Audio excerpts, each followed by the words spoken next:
Hello guys, Manny the author here, and today I want to talk about Tears of the Kingdom. Specifically about how Tears of the Kingdom is not a new Zelda game, it's actually just overpriced DLC that left this large fanbase largely disappointed with its redundant innovation that only really a small portion thought they actually wanted but didn't actually want. But first, some context.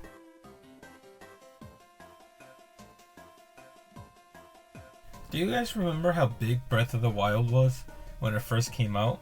It basically created a massive wave of videos and interest around the Zelda series. Then the sequel, Tears of the Kingdom, somehow killed that large amount of interest that Breath of the Wild somehow captured. Of course, Zelda has always been critically approved with a consistent flow of high quality games over the years, though fan sentiment started to change towards the series with the release of Skyward Sword. This was the last title before Breath of the Wild Revolution, as up to that point the series was starting to be viewed as slightly stagnated. Overall interest of Link had fallen as the formula of the old games had been grown stale over the years, with its cyclical story structure and approach to narrative and its 3D Metroidvania approach to puzzle-like dungeon design. It wasn't really bringing the attention that it once was. And in short, fans of the series felt and needed some type of change or some type of innovation. That Breath of the Wild would take and run with. Upon its release, it instantly made an impact and redefined what made an open world game, a format that had been around for a while now, especially being milked by series like Assassin's Creed and Far Cry, basically Ubisoft. Breath of the Wild, even to this point, is considered a masterpiece and a perfection of the open world format, elevating the concept to new heights with its take on the open world Hyrule they created. Zelda didn't just break its own stagnant nature, but also the stagnant nature of open world games with one single release, and as such captured a large fan base of Zelda fans, but also hardcore gamers, and also a large amount of the casual market as well. This does range from many factors, some including the Switch's casual appeal, female appeal, Link being Link. Yeah, here's some clips of Link. It also had this open nature appeal, which combined with its difficulty being not that hard, and many other factors that kind of led to this game where any type of gamer, be a hardcore or casual, can enjoy. The open world was also super immersive and didn't hold your hand. With Breath of the Wild, players were able to explore things more freely, and fun came about from player experience. This is also credited to some of that level of RPG elements you could subconsciously attribute to the game, as Link didn't actually have any memories at the start of the game, making it really easy for players to better embody him. Again, it was a game anybody could enjoy. With a large female and male fanbase with its gender crossover appeal, it managed to introduce a whole level of new players to the Zelda series in one single title, both appealing to all gaming path of lives. To get back into design, the series didn't just take a different approach from a stagnant classic format, but Breath of the Wild players were able to explore things way more freely compared to the old games. All surfaces were climbable and the world was completely open to you, unlike the old format that led you through a somewhat on-rails experience. The game was a massive hit, sales totaling at 24.77 million. It both rejuvenated and grew the Zelda fanbase by a massive amount, generating a massive market that was hungry for more.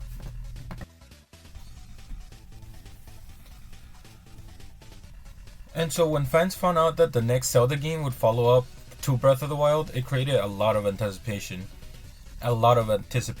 Anticipation that would run into a wall in 6 years approximately from this point. Expectations were nonetheless through the roof, and pretty much everybody was excited. On a little Manny the author personal note, I remember both me and my sister with completely different interests were both super excited for the game and would pass around rumors and trailers as they released. Even the internet was excited, pumping out content to keep the fan base at bay.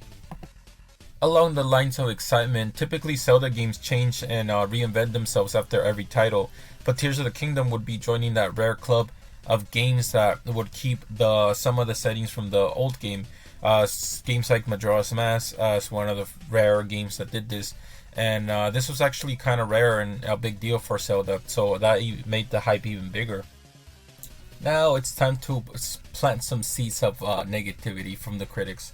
When Breath of the Wild came out, it was so good that I enjoyed a sort of honeymoon phase, if you will.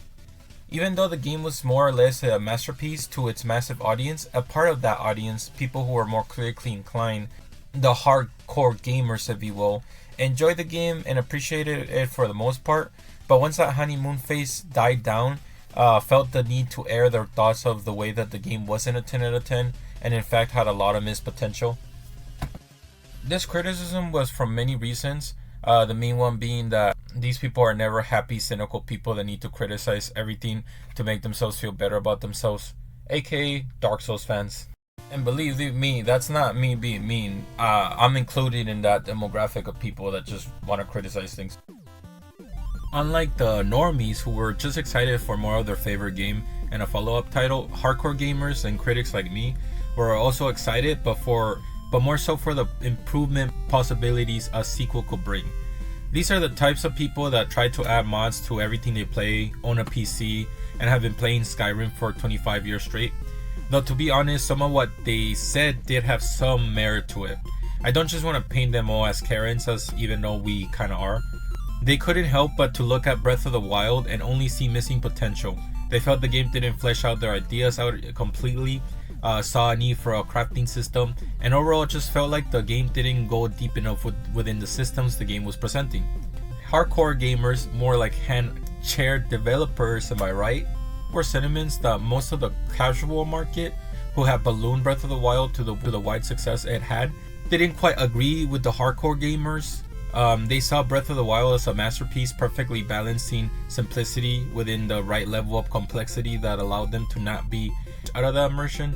This to them was kind of like an RPG.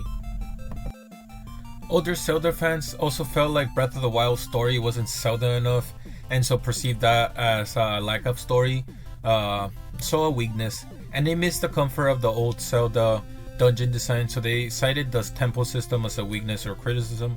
They wanted a sequel that would fix these errors, creating a divide of expectations. In short, they pointed out the potential a sequel could bring to the world, while the wider market just wanted something similar but different. One group wanted DLC and the other wanted a new game. So now the ball was in Nintendo's court to make the best game that would capitalize on Breath of the Wild's success, feeding the streets and further trying to innovate upon their supposedly claimed masterpiece. And they really tried, delaying the game to further polish, pushing as much power from the system as they could, all for a small group of people that would only play for a couple days, before moving on to the next game because they have OCD. And they really tried, but didn't quite get the fact that by doing so they would alienate the normies that gave Breath of the Wild such a large amount of staying power. Tears of the Kingdom, after it came out, was widely considered to be bigger, more mechanically complex, and more narrowly dense, and so by all metrics should have been better, and even went out of its way to capitalize on potential from the old game.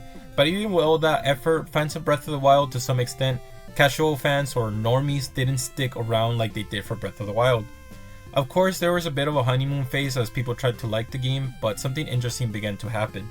The game completely came and went, and couldn't find anything to make the people stick around. Shortly after its release, even with its level of anticipation, the game began to be forgotten, a stark difference from the original, which you could argue people were still playing up to the point of release of Tears of the Kingdom. Normally, normies don't make games or analyze or try to break down, they just move on quietly. It just didn't have something that made them stay for Tears of the Kingdom like they did for Breath of the Wild, and here's my argument. Tears of the Kingdom is just overpriced DLC for a game that captured a large portion of the casual audience, but couldn't retain them because it over-delivered in a level of mechanical depth the casual type of person cultivated typically finds very immersive breaking and bounce right off. I actually enjoyed Tears of the Kingdom, more as it offered the mechanical depth that someone nerdy like me can enjoy, but I'm not the casual market. I'm the type of person who would buy Elden Ring DLC, the type of person who thought Breath of the Wild left room for wasted potential, the type of person that plays a game for a couple hours before getting bored and trying another game. Breath of the Wild is what happens when you add mods to a game made for anyone. Only the nerdiest of nerds would take the time to change the fundamental game with mods, but the regular person who made up the normal market, the market that ballooned the original and played it for hundreds of hours, didn't really want to deal with it. That combined with the fact that the game didn't even change all that much at a world level, it's still the same Hyrule. It made it harder for people that were playing the game 6 years straight to stick around even more. Of course, other gamers were quick to pick up on the experience and appreciate the new level of depth. To us, Tears of the Kingdom basically replaced Breath of the Wild, but to the Breath of the Wild audience, they were almost repelled by the whole thing. Tears of the Kingdom is Breath of the Wild for PC, filled with mods, said the normies, and Breath of the Wild is just a tech demo for Tears of the Kingdom and renders it obsolete, said the hardcore gamers. It was a game that split the fanbase and saw each other as the weird one, ending up with no one when everybody left. It's DLC that never crosses the line into new game territory, but does everything in its power to make it look like a new game. Tears of the Kingdom reflected more of an expansive DLC pack than anything, because they didn't think they would have to make a whole new world to stick the landing. Nintendo ended up hurting the game's longevity with its badly justified belief that all they had to do was fill in the gaps that critical fans had been asking for to make the game a success. It didn't understand that by doing so, they were just creating something that the casual market who loves Breath of the Wild would see as lazy and overly complicated. And the critical fans would just see Breath of the Wild as a tech demo for Tears of the Kingdom before dropping it after a short while to move on to the next From Software game. Truly a no-win situation. It created a pop in the market in which both types of gamers were splitting out of it like water, and this is why it didn't have much of a staying power. Tears of the Kingdom is overpriced DLC for nerds that play on the computer with mods. A direction even reflected in the abilities, the first being is to break the physics of the original system, while the second acting more as developer and debugging tools for devs. Tears of the Kingdom didn't make any sort of way for the algorithm. Aside from its first month of release, people quickly found out that this was effectively a game for nobody, a DLC standing on its own feet. The players fell off the game as soon as it started. And yeah, the open world core progression were too similar to Breath of the Wild, retroactively making it harder for people to stay excited when they have been burning the game for 6 years straight, building anticipation for the next game, a climax of complete apathy. This is why again the game began to be forgotten and had no place in the algorithm. And while yes, everyone did fall off Tears of the Kingdom, it's not all bad. It kinda put a bow on the format Breath of the Wild started, and it gave those hardcore gamers a sandbox they felt like Breath of the Wild needed to be.